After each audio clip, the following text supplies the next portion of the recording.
Good morning everyone. আজকে বন্ধুরা চলে এসেছি একটা নতুন পর্ব নিয়ে। হজরি মান্না কিচেনে তোমাদের স্বাগত। আজকে রুই মাছ দিয়ে টমেটো রুই কালিয়া করে দেখাচ্ছি, একটু অন্যরকম স্টাইলে, বাঙালি স্টাইলে। বাঙালি তো আলু ছাড়া চলবে না, তাই আলু আর টমেটো দিয়ে রুই মাছের কালিয়া করে তোমাদের সঙ্গে শেয়ার করছি। একঘেয়েমি ঝোল খেতে খেতে যখন মনে হবে একটু পরে চেঞ্জ, এই রকম তোমরা কালিয়া করে একটু খেতে পারো। 2 পিস মাছকে আমি নুন, হলুদ আর কাশ্মীরি মির্চ দিয়ে 10 মিনিটের জন্য ম্যারিনেট করে রেখেছি। আর এখানে ড্রাই কিছু মশলা নিয়েছি, যেমন ধনে গুঁড়ো, গোটা ধনে, গোটা জিরে, কালো সর্ষে, কয়েক টুকরো রসুন, 1 টুকরো বড় আদা, একটু নুন আর একটু এলাচ নিয়েছি।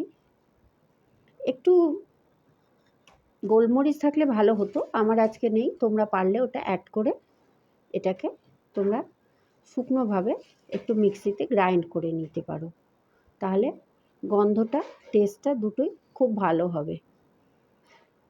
এরপরে আমি দুটো আলুকে লম্বা লম্বা টুকরো করে কেটে নিয়েছি, সরু লম্বা করে। এটাকে আমি নুন হলুদ দিয়ে ভেজে নেব। আর এই যে মাছগুলো ম্যারিনেট করেছি, দেখো মাছগুলো 10 মিনিট ম্যারিনেট হয়েছে। এটাকে আমি কড়া লাল করে ভেজে তুলে নেব। আমি কড়াইতে একটু সর্ষের তেল দিয়ে দিলাম। কড়াইটা খুব ভালো করে গরম করে একটু সর্ষের তেল দিয়ে দিয়েছি। আর তার মধ্যে একটুখানি নুন দিয়ে দেব। নুন দেওয়ার কারণ দুটো। একটা হলো একটা মাছ থেকে আরেকটা মাছ লেগে যাবে না, আর আরেকটা হচ্ছে মাছটা কড়াইতে জড়িয়ে যাবে না বা তেলও ছিটকাবে না। নুনটা আমি কড়াইতে দিয়ে খুব ভালো করে গরম করে তার মধ্যে আমি মাছ দিয়ে দিলাম। আমি একটা একটা করে মাছ দিচ্ছি, কারণ যাতে লেগে না যায় কোনোটার সঙ্গে কোনোটা। আমার মাছের মধ্যে নুন, তেল, হলুদ আর একটু লঙ্কা গুঁড়ো মাখানো আছে। এইভাবে আমি মাছটাকে খুব কম আঁচে ক্রিস্পি করে ভেজে নিচ্ছি। আর মাছ, টমেটো, এখানে দেখো পেঁয়াজ আমি একটু মিহি করে কুচিয়ে নিয়েছি, যাতে গ্রাইন্ড না করে কুচিয়ে নিয়েছি মিহি করে। আর টমেটোটা, যেহেতু এটা টমেটো রুই কালিয়া, টমেটোটা আমি 3টে টমেটো মিক্সিতে গ্রাইন্ড করে রেখে দিয়েছি। সেটা আমি পরে ব্যবহার করব এই কালিয়া রান্না করার সময়। খুব ধীরে আঁচে আস্তে আস্তে করে এই কালিয়াটা রান্না হচ্ছে। একটা মাছ ভাজার পর আমি আর একটা মাছ ভেজে নেব।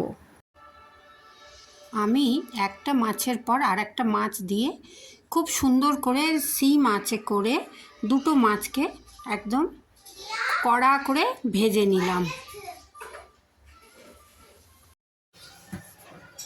আমি মাছ দুটো কড়াই থেকে তুলে নিয়ে ওই তেলে সরু লম্বা করে কেটে রাখা আলু একটু নুন হলুদ দিয়ে দেখো লাল করে ভেজে নিচ্ছি। কালিয়ার মাছের আলু একটু লাল করে ভাজলে খুব ভালো খেতে হয়।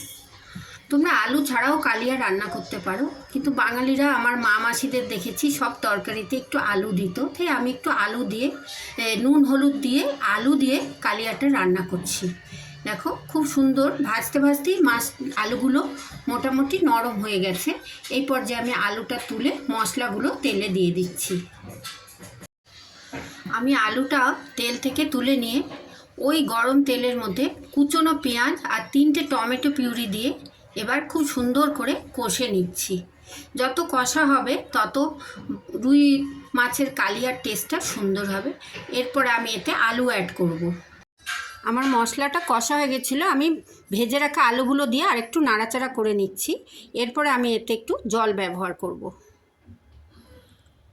আমি এবার আলু মশলার সঙ্গে একটু জল দিয়ে দিলাম। খুব মাখো মাখো হবে, কালিয়াতে বেশি ঝোল হবে না। দেখো খুব সুন্দর অল্প একটু জল দিয়ে মশলা আর আলুটা মাখিয়ে নিলাম। এরপরে আমি এর সঙ্গে একটু মাছ অ্যাড করে নেব, তাহলে আমার কালিয়াটা রেডি হয়ে যাবে। আমি আলু মশলা সব কষে জল দিয়ে দিয়েছিলাম। জল দিয়ে এবার আমি মাছকে এর মধ্যে দিয়ে দিয়েছি।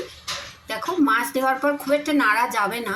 দেখো মাছগুলো একটু তলায় চলে গেছে। মাছকে আমি দেখো সুন্দর করে ওপর থেকে একটু সাজিয়ে দিয়েছি, একটু নাড়াচাড়া করে এবার আমি এটা একটা সার্ভিং বলে তুলে নেব। আমার টমেটো রুই কালিয়া রেডি টু সার্ভ। এটা তোমরা গরম ভাত দিয়ে খেয়ে দেখো, খুব ভালো লাগবে। মাছের কালিয়া আমি কড়াই থেকে তুলে একটা সার্ভিং বলে তুলে নিয়েছি। এইভাবে তোমরা একবার বানিয়ে দেখো, খুব সুন্দর খেতে হয়। গরম ভাত দিয়ে শুকনো শুকনো টমেটো রুই কালিয়া খেতে অনবদ্য হয়। আমার বাড়িতে বয়স্ক মানুষ আছে বা বাচ্চা আছে বলে আমি লঙ্কা খুব একটা ওপর থেকে কাঁচা লঙ্কা দিলাম না, তোমরা ইচ্ছে করলে দিতে পারো। সবাই খুব ভালো থেকো, সুস্থ থেকো। আর যদি ভালো লাগে আমার এই রান্নাটা, অনেক লাইক শেয়ার কমেন্ট করো, সাবস্ক্রাইব করে বেল আইকন প্রেস করো, যাতে আমার সব ভিডিও তোমরা দেখতে পাও। সবাই খুব ভালো থেকো, সুস্থ থেকো। নমস্কার বন্ধুরা।